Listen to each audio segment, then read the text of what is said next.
BN and all that listen, stuff. I'm not bashing BN. Oh, yeah? I'm not bashing BN. Then I'm why telling you you the put- truth. yeah. The reason why we're listening to the song that imeongea after inakuja after Donjo Maber is because of DJ Shiti. Okay, okay. Yeah. Oh, Yeah, come on. It's because of DJ Shiti. Oh, come on. Come on, after Come DJ Shiti. on. Hiyo mwenye inaendelea takataka inaendelea. Yeah? huko. Yes, because Are of you DJ sure? Shiti.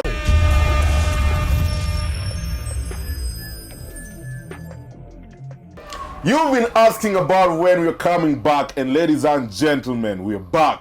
And we're back with the very best as far as everything in Nairobi. If you want to know anything going about, Nairobi, or rather Kenya at large, and even East Africa, because this guy's been making moves as far as going to Uganda, going to, Tanzania and causing a star over there. But at the end of the day, Kenya ni home. Ladies and gentlemen, Cassypool mwenyewe. Yeah, man. Hey. Unajua the last time I was here, Yeah. I was named Cassypool. Cassypool, yeah. Right now I'm Yakub Mahali Mweli. Yakub who now? Yakub Mahali Mweli. Yakub who? He call me Yakub Mahali Mweli. So yeah, that is my religion name, So we scrap off Cassypool. I converted from being Christian. Why did you convert to Muslim. Why did you convert? Is it faith? Is it influence from somebody it's close faith, to you? It's faith. Everything about religion is faith. Yeah. Live it. It's personal choice that we make, and we have to, go through our, and make a decision that, Yeah. So it was about my personal faith. Faith. Nothing, no influence. No influence. Nobody can influence Cassypool. There is I'm the only person seven wives for you in future when you die. It's not all about that. I'm the only person who can influence, but I cannot be influenced. Yeah. Are you and sure? You know me very well. Bro, are you sure? Are you sure it was not after the wedding in Mombasa? No. When you decided to turn it. No. Lamborghini. No. Uliona Lamborghini zikiingia pale ukiona ukiturn into Muslim, you can as well, write some very soon. Kama kuna mtu mwenye anadharau. It is a very good religion. I have so many Muslim friends, just to put it out there. And I support your decision of kuslimu. How is it so far for you? Umeona hata DJ Kes juzi amechitan, DJ Kes that kachika. Okay. I'm a convert. So as I said earlier that my name is Yakub Mahali Mweli. Yakub means Jacob. And then Mahali Mweli, he is like a mentor to me, and is the owner for BBS Mall. Oh yeah. Oh. So you're sitting here with the son of BBS Mall. BBS Mall led. Bro, the more he is Isilicha America. At night, by the way, it looks really amazing. And then right now, after hiyo sasa nimebadilisha sasa nimekuwa too much of Cassypool. Yeah. So call me Badman Cassie. Badman Cassie. Badman Cassie. Hey bro. Badman Cassie. Hey, Badman you all Cassie. heard it from the very best. Badman Cassie. You just don't say about when it hebu niambie Badman Cassie. Badman Cassie. Hajazaliwa wa kunipinga bro. Badman Cassie. Hajazaliwa wa kunipinga mwanangu. Badman Cassie. Yaani hakuna mwenye atanitoa kwa hii kiti bro. All day any day man. Hajazaliwa bro. Are you sure? Hajazaliwa bro.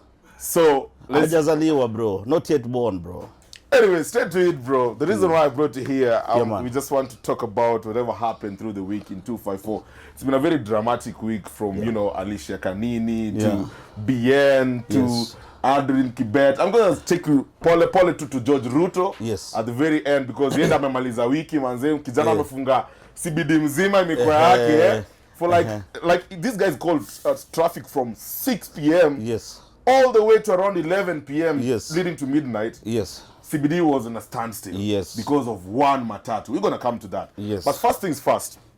Beginning of the week, tuliona manze Kenyans walipoteza a comedian by the name KK who used to mimic the former deputy president, and that is Gachagua. And there was backlash from the society whereby they were like, okay, why was Gachagua wishing this guy all the best with his second life and all that stuff, RIP, all that stuff.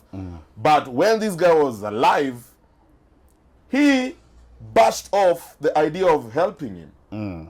Why do we have the habit of giving people flowers when they cannot smell them? Because it's natural. Ni kitu nimekuwa kuanzia kitambo.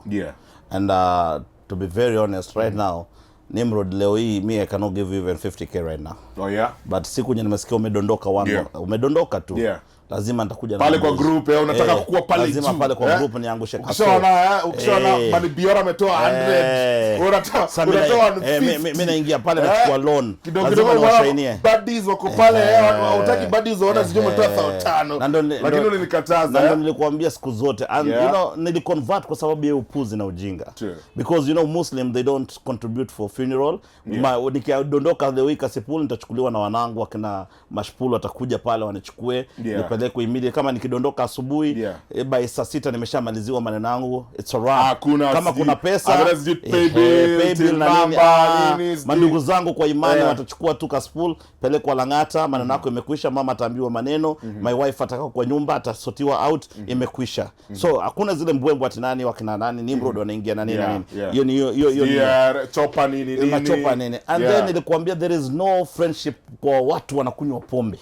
Hakuna urafiki kwa bar. Are you sure, bro? That is bullshit. No, but bro, drunkards will always come through for you, bro. I'm gonna stand up for my people, bro, my clan. Let me tell you, bro. Sisi walevi si ukujiana through, bro. Hakuna urafiki kwa pombe, hakuna urafiki kwa ukahaba, hakuna urafiki yoyote ambao ni genuine. Even business, you cannot discuss business in bar. In the bar. Bro, so many deals are sealed in the bar. Upuzi. Billions of money. Billions of money. Ijaenda through. Watu ukicheza golf uta seal deal. So in church is where you get more deals. No, ukicheza golf uta seal deal, bro. Oh, yeah? Kwa sababu you have humble unacheza golf. Are you trying to say right now Cassypool is No, me I don't want to talk about I don't want to talk about church because I'm not Christian. I'm Muslim, bro. Oh yeah. You need to guard me, Yeah, I got you. You got me, man. Now listen very carefully. Our brothers from Muslim, our brother from the Islam society. That's why they are rich because wana believe kushika mwenzao mkono. Today Cassypool nikisema nataka 100 million today na nisimame na nikuwe na biashara nyiko legit. Nisimame niseme mandugu zangu kwa imani mimi naitwa Yakub Maalimweli, kuna biashara ambayo ninaanzisha na Nimrod nahitaji milioni 100. Itanichukua one day kupata 100 million. Are you sure? I'm sure. One day listen, from the Muslim today community. If I want 5 million today, bro, that's going to be controversial. Today nataka 5 million. I will not even walk in kwa nini popote. Nitaingia hapa Jamia Mosque. Niingie pale niambie Sheikh Jamaldin, niko na biashara milioni 5. Ninaomba tafadhali uongee na mtu fulani aniletee. Ndugu yangu kwa imani kutoka kwa Somali community. Hata walk in na 10 million aniongezee. Are you sure? Are you sure? Na maana sitaki kuwa urafiki na nywele ngumu kama wewe. Nafanya nini na nywele ngumu kama wewe? My friends are Somali for you, bro. Tupige story paparira. Lakini 10 to 5 million hiyo sio biashara ya Wakenya. Hiyo I mean sio biashara ya huku Lowland. Unasema Prophet Uhuru hizo kupa 5 million. Nakwambia hiyo sasa siko kwa vile mimi sio Mkristo niweze kuwa Waislamu. Nakuuliza kitu moja. Nakwambia kitu moja. Hakuna urafiki yoyote yenye itatoa milioni 10 kwa urafiki ya Ujaluo. Wajaluo mkunywe pombe, muende mtafute kondo mvae, muende mkule wa madem. Inaishia na hapo. Nothing. But the other day, I'm telling you the truth. What are you saying? The other day Jalango just said his friends walimchangia 1.5 million. His friends who are Jalango's friend? Mostly Luos. Who are Jalango's friends? Mostly Luos. Jalango's friends are Somalis. Go and look, go ask Jalango. Somalis, Kikuyus and other tribes. Hii kabila yetu ya Wajaluo tukule. No, Kenangwen is Luo. No, ni ujinga tu. Kenangwen is Luo. No, ni upuzi. Kenangwen is Luo. I'm telling you. Shout out you. to my dog Kenangwen. Kenangwen. I told my friend Mashpul. Leo asubuhi piga simu, sema 100 million. Saini saa 3 ya usiku. Piga Nimrod useme I want 100 million kutoka kwa Wajaluo huko. 100 million. Baba, 100 million ya chel pincha hapa leo. 100 million ya chel. Uone wale wote maboys wote ni wana ball town. Unaonanga wameball wako na pake wana kwa baa wanakunywa wanamwaga do nini wanaendesha Mercedes wanaendesha Rolex nini wapigie simu hata milioni 1 hawana kwa nyumba. Kwa sababu gani? Ni makubol tu lakini hawana hard cash, liquid cash. We are talking about. So why is the liquid cash? To talk about the Somali guys. Bro, that makes sense because we're up my nigga. Wanna come through wanasema salamu alaykum wa alaykum salam she. Ninahitaji anasema ngoja tupige simu 10 tu. Watu 100 million imekuja. Hapo ukipata mingi sana ni 952,000. Na wamepigiana simu moja kama 500. Nonsense. Nonsense. At 952,000. Nonsense. Bro, usifanye manze nifanye fundraiser 100 million from kelele, Luo. Na pesa ipigi kelele, and that's why we don't have millionaires in Luoland. We don't have millionaires in Western. Bro, but we do. Because we make a lot of noise. Bro, we have so many millionaires in Luoland. What do you mean, see bro? them making noise. Come on, put some respect on Rose, bro. Watu wenye wanapiga kelele kwenye mitandao ni Cassypool ambao wamepata kidogo milioni 20 na wanapiga nini? So we are the same, tuko pahali ni Cassypool, ni mjanja aoneshi yake na mimi sina pesa.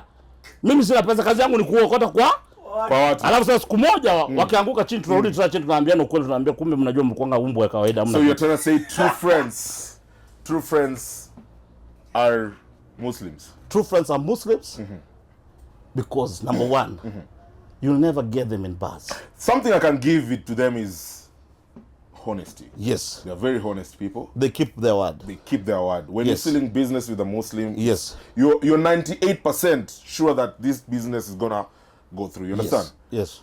That's something I have to give it up to them. So when you say that in terms of million, but you saying that there's no millionaires in the Luo. Sasa rudi kwa Luoland uende ufanye biashara na Mjaluo. Na kwa sababu Mjaluo ya age yako hii. Fanya biashara na Mjaluo wa 30 to 45. Yeah. Kila kitu nakuambia, you see Mr. Nimrod, tomorrow very early in the morning come and collect 5 million from my office, Yeah. Kitu nyamesema kweli ni kuita jina lako Nimrod ndio sure. The next uongo. Back to back. Why is it that we don't have other communities flossing kwa internet? Ni Wajaluo tu na Waluo. We do have Kisses flossing everywhere. Kisses? Bro, come on. Sammy boy, American number. Which Kisses? Sammy boy ametengeneza namba plate. Sammy boy baba yake ni Mjaluo kutoka Kanyakwa Gambo. Si mimi namjua. Sammy boy akona nani yake? Allegations. Sammy boy akona damu ya Kijaluo. Accusations. Ana damu ya Kijaluo. Taja mwingine tusikie nani mwingine. Mwenye amefloss na magari kwa internet. Taja mmoja mwenye unajua sio tribe ya Wajaluo na Waluya. Bro, niko na maboys wangu wakisema bola. Wewe waachana huyo atumjui wewe. Taja watu wenye wana flow. Nitajie mmoja. Kenyan Prince. Kenyan Prince. Wodi nya uyoma. Akona Kenyan Prince akona a whole number plate of his. A whole number? My number plate of his. Yes. Acha nisiongee simuingishe mjini. Wachia tu hapo. Wacha. Kwani Kenyan Prince anado? Siwezi kuongea. Anaendesha top off. Sio business yangu mimi kujua. Anaendesha top off. Kuendesha gari sio kuwa success. Kuna watu wanaendesha gari na tunajua vizuri sana. Unataka kuniambia hiyo ndio yenye Kenyan Prince anakuanga nao ana watu kuna mtu anaendesha gari na gari yake ni ya dini. Nani?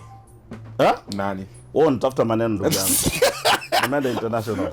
It's quite rafiki yangu by the way. Me, I don't want to be very controversial to my friends. Yes. By the end of the day, I know where you're going with that. Yes. I know where you're going with that. So many people are hustling in this town. Everybody's grinding, bro. We're trying to make a good living out of this and you see, we need to get off that culture that you flossing to people. Yeah. Do your investment. Invest. Pesa yako ni yako na bibi yako na watoto wako. Unapata point? Yeah. Unapata point? Utafloss si machawa tutakuja tukule. Anyway, bro, moving swift, there was a video whereby Geoffrey Musiria was criticizing a lady by the name Alicia Kanini. She was trending on Twitter, whereby she had her own personal, videos out there, whereby she does it as a business called OnlyFans. If you're not aware, I think you might be aware of that. And it's called a star, and everybody was, people were trying to bash her and all that, and Geoffrey Musiria even offered 50,000 to 100,000 shillings job to her for her to quit that business. Yes. But what's your advice? Would you tell that lady to quit that business that it probably is giving her 250,000 to 300,000 shillings per week? Yeah. Then he or she takes back her morals and now settle for a 50,000 to 100,000 shillings job from Musiria in this economy. What's your advice to her? It's unfortunate I don't talk about women. No, but this one I need your opinion. No, I don't. Are you sure? I don't talk about Why women. Though? I don't talk about women. Bro, I have principles. That's going to be controversial. I am principled. I don't talk about women. Negatively, positively, I don't talk about even women. Politically? Bro, I don't do that. Why? As a father, I need your opinion. I don't talk about women. I am a full grown-up man who was circumcised. Wow.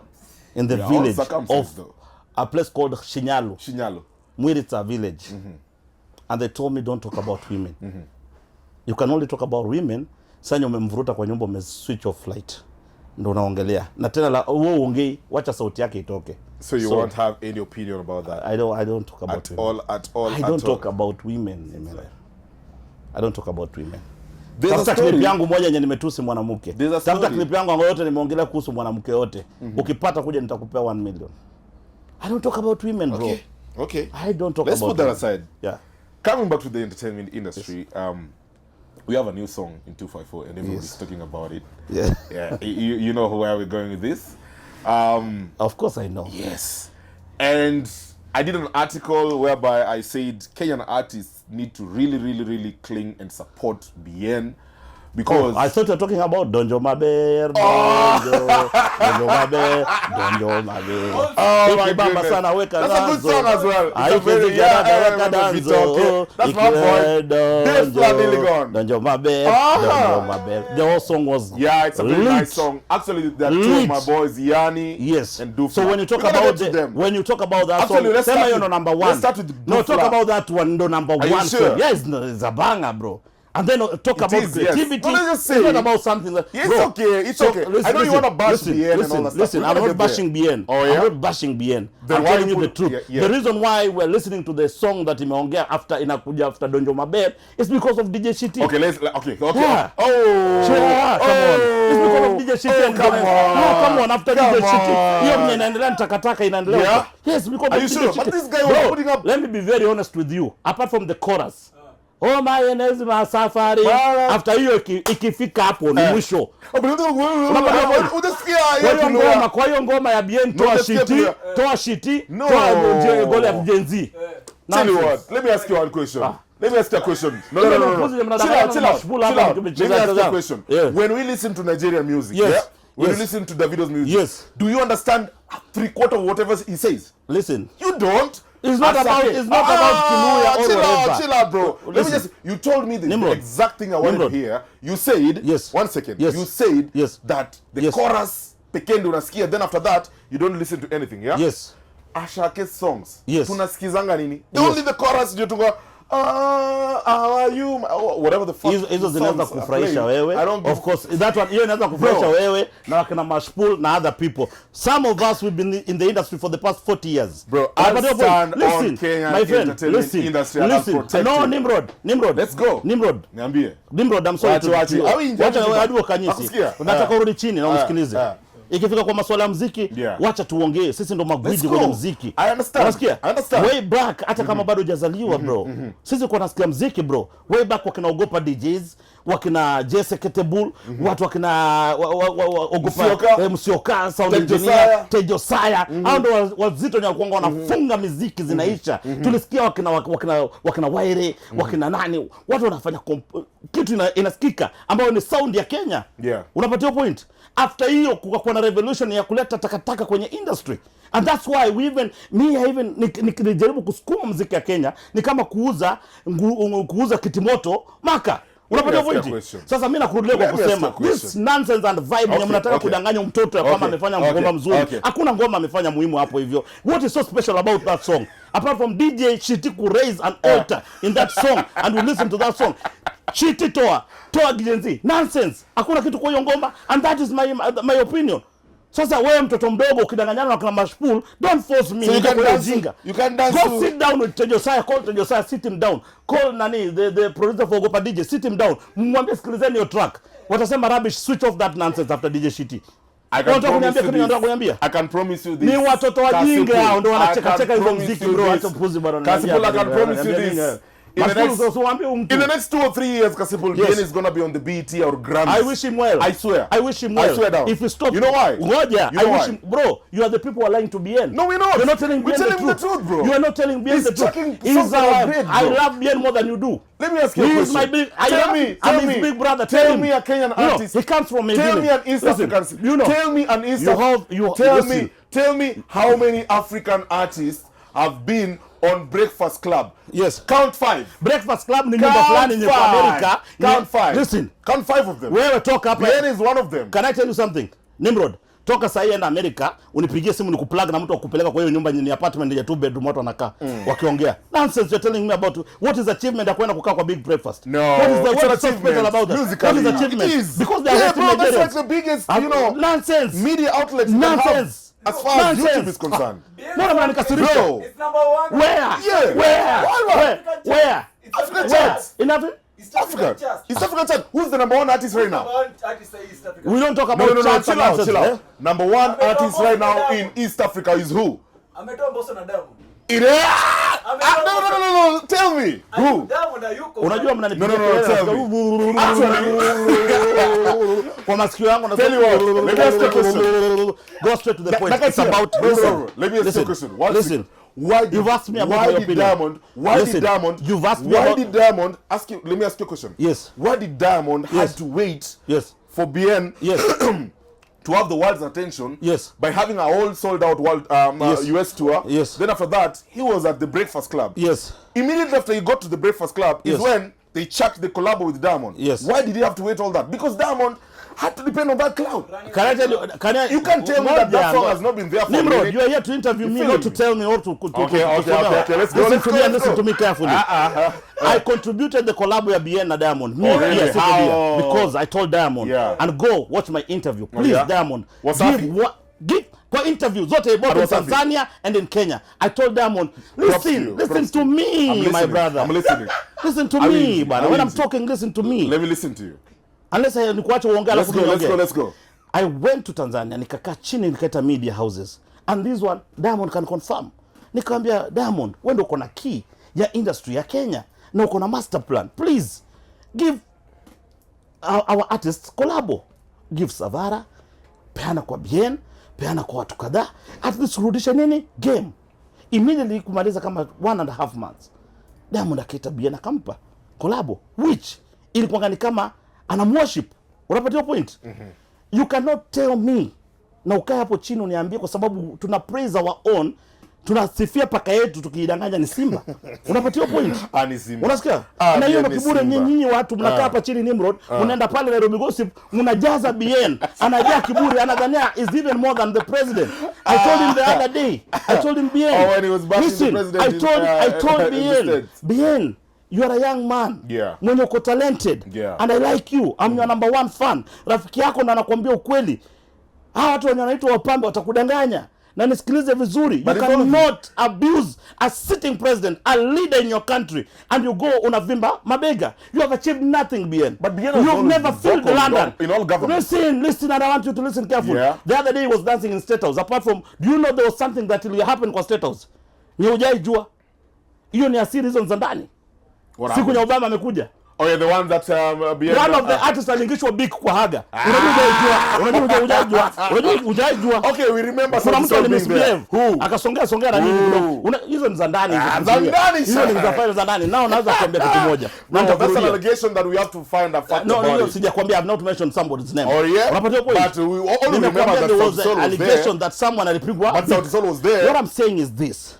Let us advise this young man because we love him, and we love him because number 1 is the most talented artist. Kwa talent, absolutely. Unapatia point. I love the fact that you acknowledge that. Tick. And I want to tell BN, I'm your friend. Listen, respect the authority. Respect your president. Number 2, the other day I saw you bashing nini Nakada, BN. In institution yenye na protect watoto wetu. Pombe imefanya watu wamerep kila kitu. Samaki ndio jaripiwa na pombe. So are you trying to say listen. Okay. Nojo naongelesha. You've been talking but also have to so let me ask you a question because you're talking about Nakada and BN, yeah? So do you support Nakada, stopping influencers from posting alcohol on social media? I support Nakada 100%. Why? There are people that are following Nimrod. Na ni wafuasi wake wakubwa, including teenagers who are following Nimrod. Okay. Those teenagers wakiona Nimrod ameshika pombe fulani brand. Okay. Sorry. Let's go. Wakiona Nimrod ameshika ndio hii pombe fulani. A young man who is 12 years who is looking up to Nimrod. Anasema mazee, mentor wangu alipiga kwanza ile kinywaji inaitwa fulani. Anaenda naikunywa. Mtoto anaanza kuingia pole kwa pombe. You cannot tell someone drink responsibly. Na hiyo ni uongo. Sisi tumekunywa pombe kushinda wewe bro. Bangi tumeivuta too much kukushinda. Kirunya tujatumia tu tumetumia bangi sana bro. And the other day I told people that utamia bangi ni kujificha. Today government ikisema bangi na kuwekwa pale penye hapa ndo weed smokers wanakaa, nobody will go. Utamu ya bangi ni kujificha na kufunga na kufungua. Now listen and listen very carefully. Drugs has affected people in this country. And it's a source of employment to the youth, bro. Nonsense with that source of employment. It is, bro. What nonsense. Nonsense. You're fighting against the economy. Nonsense. Homie, what do you mean, countries bro? That people our don't economy sell alcohol. Is plunging in every day. We just got added 8 shillings on our fuel, bro. There are things I cannot support. I cannot support. We're trying to make, our youth to have source of employment. There are people, if you listen, keep... Come on, bro. You're talking about how Let's many be logical. Sasa nikuulize, how many artists wenye wakuwa influencers wa pombe? We're talking about 30 artists, we're talking about 100 artists. So we pay those artists to watuharibia watoto milioni 10. Nonsense. Are we the first generation to drink alcohol? Nonsense. Are we the first generation to plunge Let into them sell alcohol? Actually, we are better we generation. Are saying and we are Kids saying, used to drink I'm telling alcohol you, back in the days. So, pombe. The government, bro, it's more than what the government is doing a great job, my friend, by stopping you influencers to market alcohol there. Okay. We cannot have you influencers, 100 of you, marketing alcohol there, destroying lives of over 10 million young people. And because that is nonsense. And betting jobs what? We have not said that buses operate. Buses operate. Watu wafanye nini? Lakini so how do you expect? You are influencers. So, let me ask you. What is the name? Listen. So how should I make money? How do you expect me to make money? Fanya kazi zingine watu kuharibu watoto wenyewe. Fanya kazi zingine. Fanya kazi zingine ndio perform bro. Enda huko kwa kwenye watu wako wameharibika kwa club uende perform huko. Na wajinga wenzako huko kwa club. What you're trying to say is any other normal day citizens should not even be posting about alcohol their stories. That's where we headed. Listen, with that directive. That's where we headed. Listen, the public, because the public we are living is in here. An era whereby, bro, no, chill out. The public is Cassypool, here. You have to accept. The public is here. You have to accept. We're living in an era how many whereby. Followers Nimrod ako now? Check on the nini. How many followers on Instagram? How many followers ako now? How many followers do you have? 58,000. 58,000. 60. Let me tell you how you influence. 90% of those young people are looking up to you. They're young people. Ona wewe Nimrod unaenda kuharibu maisha watoto 50,000. Atumeketi hapo na glass na tumbler. Let me ask you a question. Let me ask you a question, bro. We're living in an era where almost every human being right now is a content creator. I am a parent, bro. Chill out. As far as you're a parent, you have to accept whereby I don't support nonsense. It's a new world order whereby everybody is a content creator. You understand? Yes. What's up right now, if you post anything in your status, more than 100 people can view that shit. You understand? Yes. So if you're trying to tell me that people should be, a section of people should be barred from posting alcohol simply because they're famous, you're making it wrong. Do you know? Me, I don't post. I don't work for any alcohol brand. Directive for everybody then. I don't work for any alcohol brand. Yeah. Neither betting brand. Not because I don't want, because I don't want to do that. My religion does not allow me to do that. Do you think even my conscience does not allow me to do that? Why? Can I be controversial? Why? Do you know why? Because I have so many people. You know, I'm an artist wa Kenya wakanga chini wana, oh, Cassypool ana following. My friend, I have following. And I'll be very honest with you. Sanya takataka zote hawa wasanii waweka pale pamoja. Hawana following kunishinda mimi. They might not, unajua sio kucomment, sio kukuja kucomment pale chini. Oh, Cassypool sijui nini. My friend, nionyeshe mwanaume mmoja anaipiga kifua, nionyeshe mwanaume mmoja mwenye anaweza kushinda Cassypool both ndani na nje East Africa. Mwenye akona following. Talking about Umesikia? Ni nani? Na ndo nilikwambia tukianza. Hajazaliwa. Why do you hate your country? Why do you hate my country? I love my country. Why do you hate your country? I love my country. You hate your country. Why? You're always talking ill of your country every time you get a chance of leaving this place. Okay, statement moja nimeongea ill about my country. Tell me. Because you were just talking when we were having war with Tanzania yes. On Twitter. Yes. And Instagram. Yes. You stood with the Tanzanian government. I stood with Mama Samia Suluhu. Why? Number one, because why? Mama pay your taxes. Listen, Mama Samia ni mama. You have a mother, like the way I have a mother. Oh yeah? Unapatia point. So she's your mother. Your mom is my mom. She's your mother. We were brought up in a community whereby we respect wa mama. You were brought up in Kenya, Number my friend. two, you went in a community. You went to Patpiri Primary School, my friend. Listen, I'm not tribal. I am not whatever. I'm not racist. Tanzania is our neighbor here. We have Kurias who live in Tanzania. We have Luos who live in Tanzania. We have other tribes who live in Tanzania. Why should we put boundaries na tunaanza kuongea vibaya? You have the artists coming performing here. Your artists wanakopia hata vile wanaimba. What I'm saying is this, the reason why I supported Mama Samia Suluhu really, because ni Mama Samia Suluhu, ni mama. Yeah. I cannot allow mtoto wote mdogo. I will never allow. Props to Tanzania. I'd rather lose my fame, I'd rather lose my dignity, but I will never support mtoto mdogo kutusi mama. Number 2 ni mama wangu kwa imani. Unapatia point? So nikuja ni join nonsense. Hey, mama ni mbaya. Hey, mnaenda mnapaka, mnaenda mnaweka sijini.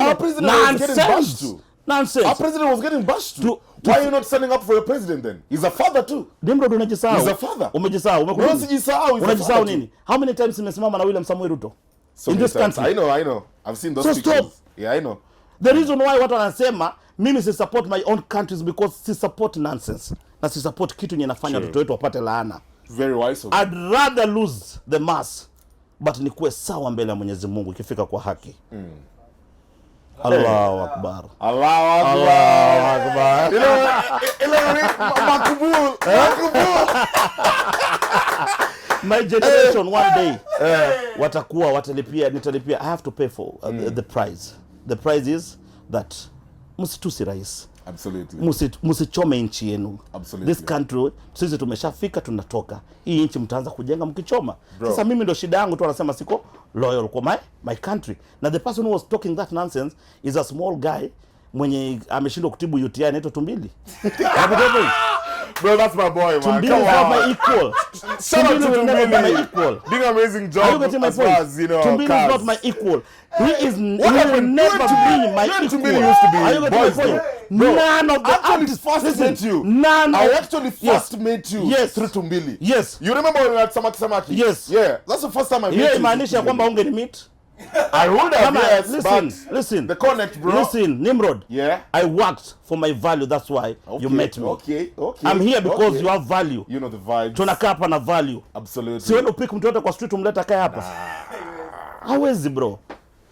And let me tell you, every connection ni Allah ndo anapanga. So glory be to the Almighty God in heaven.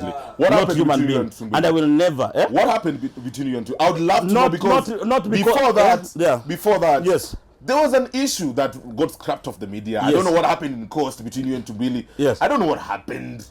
But there was something. No, my issue, between the two of you. You know, I've never taken Tumbili serious. Yeah. Because I don't look up to Tumbili. I look na mwangalia hivi chini. Unapata point. So it's none of my business. It's none of my business. You know, it's none of my business. Unapata point.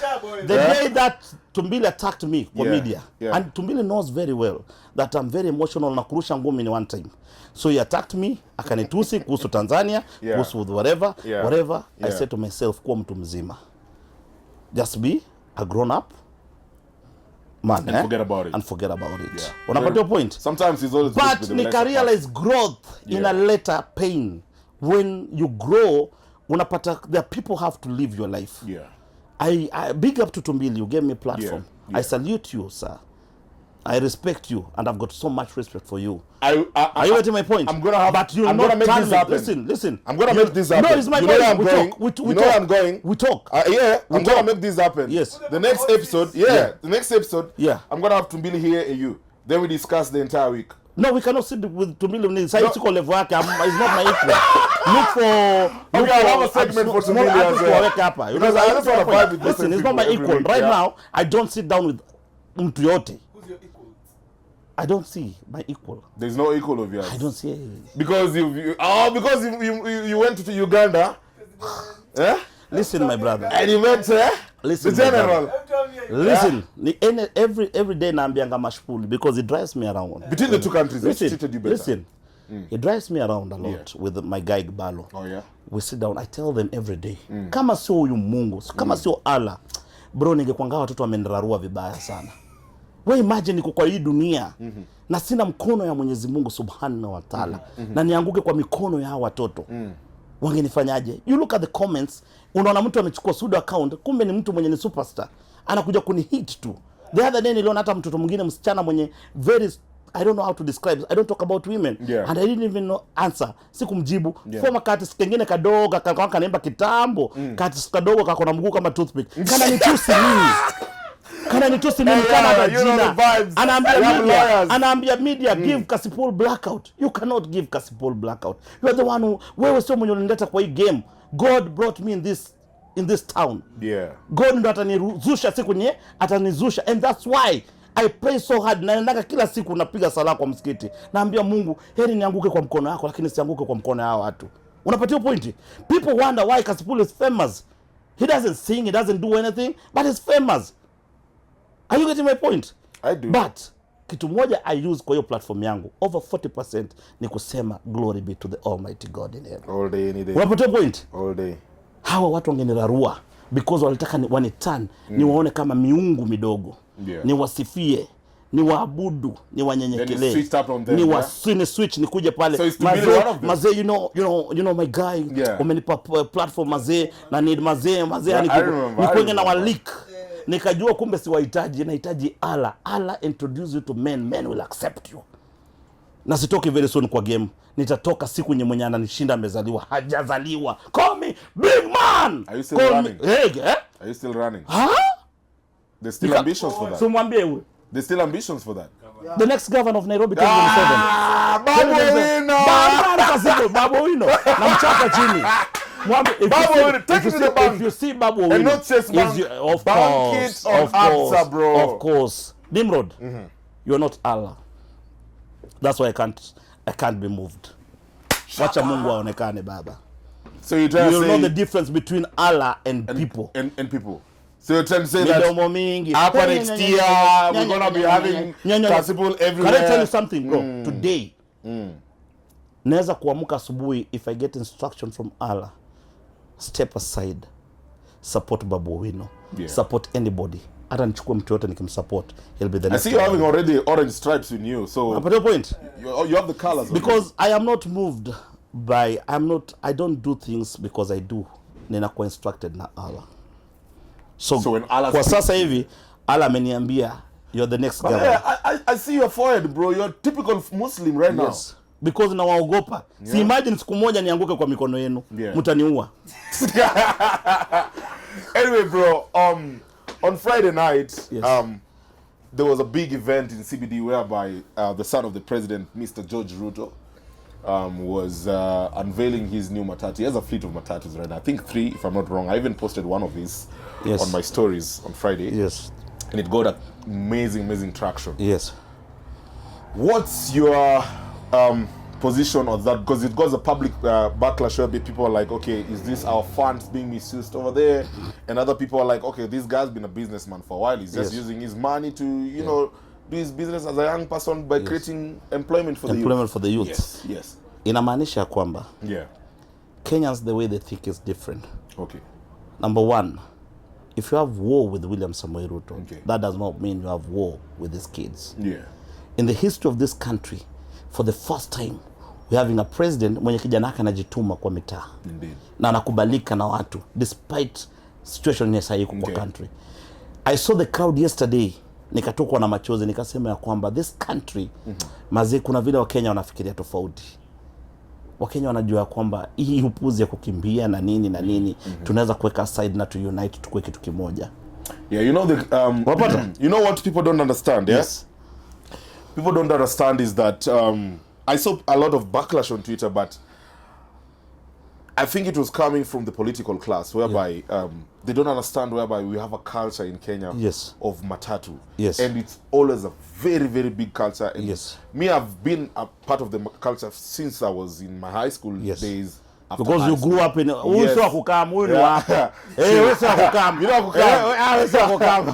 Kukam. Yes. So the culture has always been big. You understand? From the Telabang days, okay, that's gonna be like speaking gibberish to you, but I'm very conversant with the matatu industry. Yes. And the culture is very big. Yes. And George has brought something new in the culture. You understand? And you see the youths, these youths, they're very I've studied the Kenyan youth. If you listen to them, and you act to it, they won't have a problem with you. But if you don't, they will always remind you that you need to listen to them. And I think also going to the president, if he listens to these youths for the next 2 years, if he just listens to them, like he engages them in conversations whereby he's like, okay, what are we going to do next? We've built a stadium. What are you going to do next? Is it hospitals? Is it going to be built by the youth? You understand? After hospitals, are you going for universities? Are we going for industries? Like what sorts of employment are you going to be? The son coming in by employing the youths, you know, to make the matatu better. I was seeing a figure of 14 million shillings of per se, and people were like, okay, this is public money and all that stuff. But come on, this is the son of the president. You're not expecting him to be poor. You understand? And even before, sorry to say, guys, but we all know Judge Ruto can afford 14 million. Yes, you can.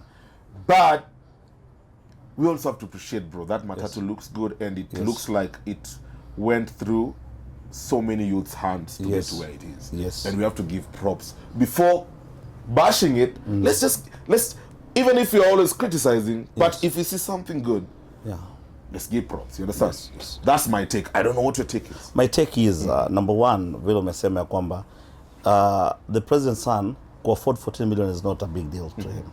And that is not because of public fund. His father was an MP, he became a minister, he became a deputy president, he made money even before becoming the president. So you cannot tell me that if they sit down as a family, now saying we have 15 million, we want you to venture into business, it's a big deal. It's not a big deal. Apart from George Ruto having a father who is a president, he has friends that watoto wa mababi. They can say, hey, wait, tunacheza nawe bodi hapa, kitu kinafanyika, we front you. Everyone aseme, mazee, see that cardini of yours, kila mtu atoe mita wachange, ka lose 2 million. Ni kama tu vile wewe sasa ukita maboys wako wa kuchangia hapo upate mita 3, si bado tu. And let me be very honest with you, even you Nimrod, ukipiga tu mabeshte wako waambie ni aje tunataka kuventure into matatu business, ni aje kila mtu salete mita napata analeta mita. And then alafu unajua wewe sio mtoto wa president. Sasa imagine mtoto wa president akifanya hivyo. So hiyo tunasema ni hapo. I'll tell you, His Excellency the President William Samoei Ruto is open. And anatakia nchi mazuri. The reason why I Cassypool support the president ni kwa sababu moja tu hujajua. You know, the Gen Z movement was brought by some people that you guys don't know. Allegations. Those allegations. Allegations or facts? Those allegations, according to you. According to you, it's for facts. me, it's facts. Okay. I don't want to go deeper because I won't go deeper. Okay. This is very deeper. Okay. Now, I'll be very honest with you. Okay. The Gen Z maandamano ililetwa na watu ambao wao wana nia ya kuharibu nchi. And I'm very sorry to use that language because I won't use it inaweza kupigwa chini interview. Okay. Watu ni wapande ile ingine. Jimalizie. Ni wapande ya ile ingine. Are you sure? Now, listen and listen carefully. The president has tried his level best to make sure he has created employment for the youths in this country. We have over 50,000 graduates coming from the university every year. Okay. And we have 350 watu wenye graduate kutoka kwa TVETs, diplomas ma certificates every year. Hii ni matokeo ya free primary education that Kibaki alileta. So tuko na wasomi wengi kwa nchi who are waiting for the white collar jobs. Unapata point? Okay. The public service wanatoa over 900,000 employment. Hapa katikati watu wakikufa wapote waishe wa resign, tunatoa kitu kama 20 to 30,000. So far. Okay. They have finish. Wamesukuma mpaka sasa as we speak. We have over 1.5 million people wenye wameajiriwa, wenye wanangojea mshahara. I'll be very honest with you. William Samoei Ruto took this country kama haina chochote. Nijua hawezi kuja kama president akuja waambie bro, mimi hapa nimepata kumbe nilikuja kuvua samaki nimekutana na nyoka. Unapatia point? Watu waliiba hii nchi pesa na magunia. Leo hii ukienda kwa mabank Switzerland, Dubai, pesa zimejaa huko nje. But can we retrieve them? Now, and this is my request to the president. Ni ya kwamba umebeba blame. Kila mtu anakupointia fingers. Na kweli watu wanaumia. Sio uongo. People are suffering. And people wanadhania wewe ndio umechukua hizo public funds umezikula, ila hali ni past regime ambazo ni mbili zilikulwa. So my advice to the president, Your Excellency the President, form a commission of inquiry. Have a commission of inquiry to inquire watu wote wenye wameiba pesa. Make sure umeblock watu kutoka kwa nchi. Apart from the former president, kwa sababu we have to respect our former president, Uhuru Muigai Kenyatta. Apart from Uhuru Muigai Kenyatta and his family, we beseech you, Your Excellency, shika kila mtu bro, weka ndani, including Gachagua. Anybody that stole money, public fund, nye mtoto hawezi kwenda hospitali, watu wanakufa njaa, nobody can afford hata kama 1000 shilling kwa pocket yake, nchi watu wana njaa. So if that weka kila kitu aside, yes, form a commission of inquiry, arrest everyone, toa vijana wenye wamevuta bangi huko kwa cell, watoe, waweke nje, industrial ibaki bila vijana wando, bila vijana wenye wabaki huko ni rapist ndo wabaki peke yake.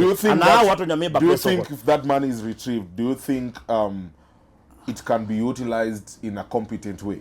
I'll be very honest with you. Na nataka kufanya some research. Okay. For the first time we're having ministers wenye hawana ile power wenye walikuwa nao kitambo. We have PS wenye hawana. I'll tell you the truth. Kuna biashara nimeifanya na PS fulani, hata kureza 100,000 kwa mfuko wake tukuanga ni problem. Kutoka kwa pesa serikali. Okay. There was no money. PS akaniambia Cassypool, mimi na run serikali. I don't have even a single cent. Tukapambana kareza 150,000 na sweat. All PS. Ungeenda kwa PS ya former regime, pesa zilikuwa zinawekwa na kikapu zinangojewa. Hizi ni vitu wa Kenya wajui. And you see, the problem with my president, but they were part of that government, though. The problem with my president, there's no difference. Listen, bro. And I want to the problem with my president, hananga kitu inaitwa blame game. Anataka kufanya the right thing. Yaani president utafanya makosa, atabeba makosa yako, akubebe wewe. Sasa enough is enough, Your Excellency. Enough is enough. Enough is enough. Shika watu, weka watu ndani. Absolutely. Weka watu ndani. And also we want to tunaomba pia. Yeah. We are also begging the judiciary. I'd absolutely love to see him, I'd absolutely love to see him, grab corruption by the balls and just, because Kenya has potential of becoming an economic powerhouse. Yes. Because we've been there before. Yes. And still people, our neighbors look up to us economically. Yes. You understand? Yes. And if we just have a little bit of competency, competency in this government, whereby this, clear transparency in terms of the funds or other taxes that we give to them, I think by far we can be somewhere economically whereby we can be proud of ourselves and say 254 is a hub of, industrial, robust. You understand? So, very true.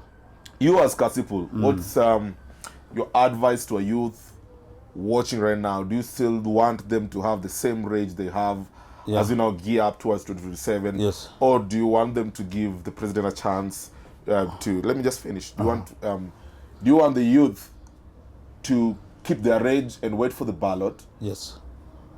And try and see what the president is going to be all about in these 2 years that is left with? Or would you say they keep being consistent as far as protesting each and every time they see something is wrong with the government? Kamera gani naangalia? This one. Listen. Hii ni ya wapambanaji. Hii sio kama unajua wewe ni mtoto mwenye babako anakunulia yoga tuko Karen, toka hapa. Enda huko Karen ucheze na watu na umbwa zenu huko. Toka hapa, hii sio yako. This is not for you. If your father is a billionaire or your father is a millionaire or your father akona pesa, toka kwa hii kamera, enda kabisa. Hapa tutokutaki, tunaongelea watu ambao ni wewe ni mpambanaji, wewe ni kijana wa ghetto, umezaliwa magetoni, umepitia magumu, umetoka ucha kwenu, umepitia magumu. The only hope yenye mama yako ako nayo ni wewe. The only hope watu wa kwenu wako nayo ni wewe. Toka kwa hizo upuzi za kuanza kujifanya kuna vile unaanza kufanya vitu nye wengine wanafanya.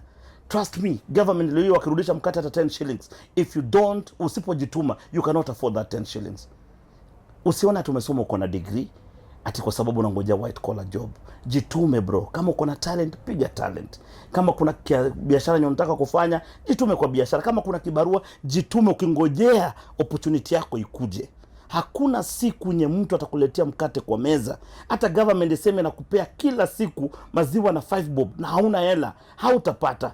Wacha maneno ya kukimbia kwa barabara. Jitume, jua wendo hope ya mama yako uko mtaani, hope ya babako, hope ya familia yako. Hakuna siku dhambi imewacha mtu salama. Kwa sababu utakajua mawe ukijiblame kila siku ati mazee, mimi niko na degree, mimi niko na nini. Mimi Cassypool niko na degree, lakini si nimejiziba data. Sinafanya comedy, sinafanya vitu zingine. Leo hii na fly naenda dunia mzima. Marais wa nchi wananijua. Jizime data kijana mdogo. Kwa sababu shida ya kwenu ndo uangalie. Wacha kuangalia shida ya vitu ambazo zinaenda kwa mitandao. Mitandao ni fake. Mitandao watu wanaishi fake life. Unasikia? So jibadilishe. Nimekwambia hii sio ya wale watoto wapumbavu wajinga wa baba zao. Toka hapo. Wewe na kuona toka hapo imesha hivi. Ladies and gentlemen, as you said, we're back again. That was the first episode, and of course, it's gonna be here almost each and every week as we discuss everything happened in the 254. I hope you guys enjoyed the show. We're gonna have many more of this in different segments. We're gonna be having the sports segments, political segments, and just street vibes as we always do it, and so many more surprises that's gonna be coming up. I appreciate you guys for taking your time and watching this episode. Kindly subscribe, share it, and trust me, this is just the beginning of something great, because I want to change the entertainment industry. I want to give people a voice. I want to take the Kenyan entertainment industry to the next level, support Kenyan artists, support Kenyan business, and uplift the indie in terms of just having a platform to share their views and stories that have never been told. And of course, you know what? You know the motherfucking vibes. Gang, we outside.